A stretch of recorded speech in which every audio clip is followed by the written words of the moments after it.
Hi friends, ഇനി ഞാൻ നിങ്ങളായിട്ട് ഷെയർ ചെയ്യുന്നത് നമുക്ക് നോമ്പ് തുറക്കുന്ന സമയത്തേക്ക് വളരെ ഈസി ആയിട്ട് ഉണ്ടാക്കാൻ പറ്റുന്ന നല്ല ടേസ്റ്റി ആയിട്ടുള്ള ഒരു സ്നാക്കിൻ്റെ റെസിപ്പിയാണ്. അപ്പോൾ ഇതെങ്ങനെ ഉണ്ടാക്കുന്നത് നോക്കിയാലോ. ആദ്യം തന്നെ ഞാനിവിടെ കുറച്ച് തേങ്ങ ചിരകിയതെടുത്ത് വെച്ചിട്ടുണ്ട്. അതിലേക്ക് 2 പച്ചമുളക്, ഒരു ചെറിയ കഷ്ണം ഇഞ്ചി, 2 വെളുത്തുള്ളി അല്ലി, അതുപോലെ കുറച്ച് കറിവേപ്പില, കുറച്ച് മല്ലിയില, ഉപ്പും കൂടി ചേർത്തിട്ട് നല്ലപോലെ ചമ്മന്തിയാക്കിയിട്ടൊന്ന് അരച്ചെടുക്കുക. എരിവൊക്കെ നിങ്ങളുടെ ഇഷ്ടത്തിനനുസരിച്ചിട്ട് മുളക് കൂട്ടിയിട്ട് എടുക്കുക കേട്ടോ. അപ്പോൾ അത് നല്ലപോലെ ഒന്ന് തരിതരിപ്പായിട്ടൊന്ന് അരച്ചെടുക്കണം. ഇനി ഇതൊന്ന് ഒരു സൈഡിലേക്ക് മാറ്റി വെക്കുക. അതുപോലെ നമ്മൾ വലിയ ഉള്ളി, തക്കാളി, ഇഞ്ചി, വെളുത്തുള്ളി ചതച്ചത്, പച്ചമുളക്, കറിവേപ്പില, മല്ലിയില, ഉപ്പ്, മഞ്ഞൾ, ഗരം മസാല എല്ലാം കൂടെ ചേർത്തൊന്ന് വഴറ്റിയെടുത്തിട്ട് മാറ്റി വെക്കുക. ഇനി നമ്മളൊരു മിക്സിയുടെ ജാർ എടുത്തിട്ട് അതിലേക്ക് 2 കോഴിമുട്ട ഒന്ന് പൊട്ടിച്ച് വയ്ക്കുന്നുണ്ട്. അതിലേക്ക് ഒരു 1.5 ഗ്ലാസ് പാലും കൂടെ ഒഴിച്ചിട്ട് കുറച്ച് ഉപ്പും അതുപോലെ ആവശ്യത്തിനുള്ള കുരുമുളക് പൊടിയും കൂടെ ചേർത്തിട്ട് നല്ലപോലെ ഒന്ന് അടിച്ചെടുക്കുക.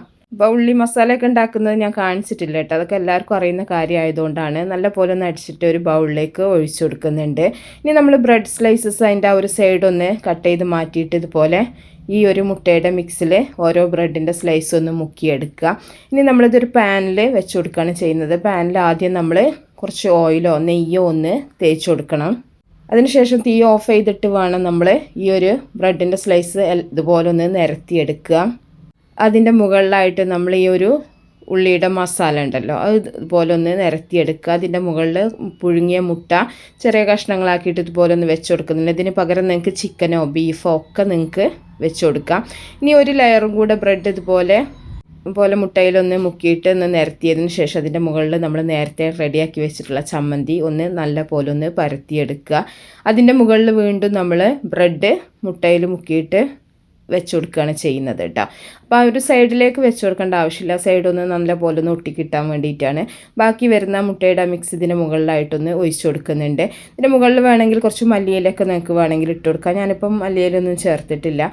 ഇനി നല്ല പോലെ ഒന്ന് സൈഡൊക്കെ ഒന്ന് പ്രസ്സാക്കി എടുക്കുക. അതിന് ശേഷം ഒരു പഴയൊരു പാനിൻ്റെ മുകളിൽ ഇത് വെച്ചിട്ട് ഒരു 10 മിനിറ്റ് ഒരു മീഡിയം ഫ്ലെയിമിൽ ഇട്ടിട്ട് ഇതൊന്ന് വേവിച്ചെടുക്കുക. അതിനുശേഷം തുറന്നതിന് ശേഷം നമ്മളിതിന് മുകളിലായിട്ട് കുറച്ച് നെയ്യൊന്ന് സ്പ്രെഡ് ചെയ്ത് കൊടുക്കുന്നുണ്ട്. എന്നിട്ട് തിരിച്ചിട്ടിട്ട് 2 ഭാഗവും നല്ല പോലെ ഒന്ന് വേവിച്ചെടുക്കുക. ഒരു 10-15 മിനിറ്റ് കൊണ്ട് തന്നെ നമുക്കിത് റെഡി ആയി കിട്ടും. അപ്പോൾ ഇത്രയേ ഉള്ളൂ. ഈ മറ്റേ ഭാഗം കൂടെ നമ്മൾ കുറച്ചൊരു സമയം ഒരു 5-6 മിനിറ്റ് ഒന്ന് വേവിച്ചെടുത്തതിന് ശേഷം ചൂടാറിയിട്ട് നമുക്കിതുപോലെ ഏത് ഷേപ്പിലുള്ള പീസാക്കിയിട്ടൊന്ന് മുറിച്ചെടുക്കാം. അപ്പോൾ എല്ലാവരും ഒന്ന് ട്രൈ ചെയ്തൊക്കെ ഇഷ്ടപ്പെട്ടാൽ ലൈക്ക് ചെയ്യുക, ഷെയർ ചെയ്യുക, മാക്സിമം സപ്പോർട്ട് ചെയ്യുക. അപ്പോൾ നല്ല നല്ല റെസിപ്പികളൊക്കെ ആയിട്ട് നമുക്ക് അടുത്തൊരു വീഡിയോയിൽ കാണാം.